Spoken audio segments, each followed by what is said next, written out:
दोस्तों अपना बचपन याद करिए, अपने बचपन का हर वैकेशन याद करिए। एक ही काम होता था, जैसे वैकेशन होता था हमारी तुरंत बैग पैक हो जाती थी और हम मामा के घर चले जाते थे।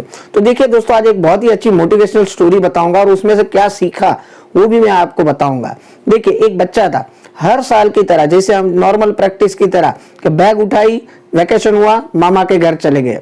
अब ये रूटीन उसका हर साल का था। अब वो बच्चा हो गया 10-12 साल का हो गया। अब उसको मालूम था कि हर साल मैं जाता हूँ, यही रूट से जाना है, इसी तरीके से जाना है। तो उसने एक हिम्मत करके अपने मम्मी पापा को बोला कि इस बार मामा के घर में अकेला जाऊंगा, आपको मुझे छोड़ने आने की कोई जरूरत नहीं है। अब देखो, माँ बाप है तो, और बच्चे की उम्र भी इतनी ज्यादा नहीं थी, तो डर तो लगता ही है। तो काफी कुछ समझाया, लेकिन बच्चा मानने को रेडी नहीं था। बोला नहीं जाऊंगा तो अकेला जाऊंगा, नहीं तो नहीं जाऊंगा। अब काफी मिन्नतें करने के बाद माँ बाप मान गए। पिताजी उसको ट्रेन तक छोड़ने भी आए।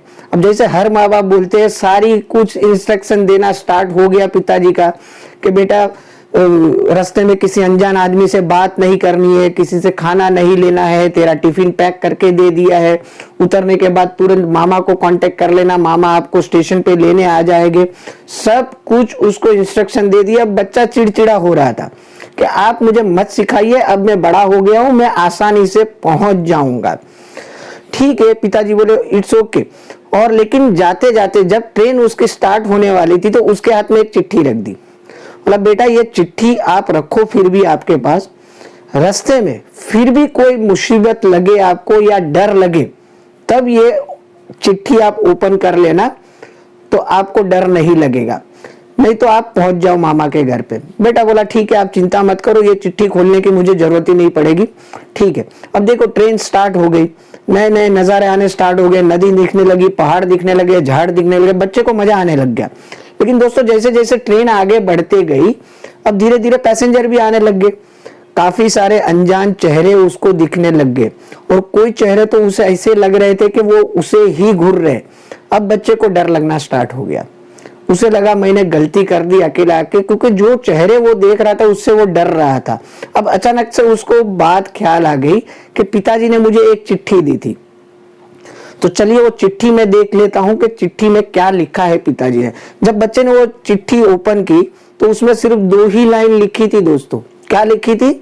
बेटा चिंता मत करना, मैं पीछे के कंपार्टमेंट में बैठा हूं। तो दैट्स ऑल, बच्चे का डर सारा पूरा भाग गया। देखो ये कहानी से कहने का मतलब क्या है, परम कृपालु ईश्वर तो आपके साथ है ही है।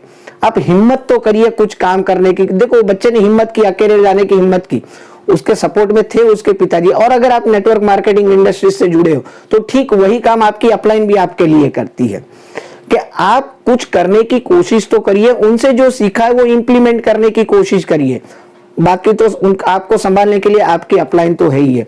तो दोस्तों ऐसे ही मजेदार वीडियोस आती रहेगी। अब इस चैनल पे छोटी छोटी स्टोरीज आपके साथ शेयर करता रहूंगा। आज की स्टोरी कैसे लगी लाइक करिए, कमेंट करिए, और डिस्क्रिप्शन में जरूर आप कमेंट बॉक्स में जरूर लिखिए कि आपको स्टोरी कैसी लगी। तो मिलते कल और एक इन्फॉर्मेटिव स्टोरी के साथ। तब तक के लिए बाय, टेक केयर, अपना ख्याल रखिए, अपनों का ख्याल रखिए। Thank you very much.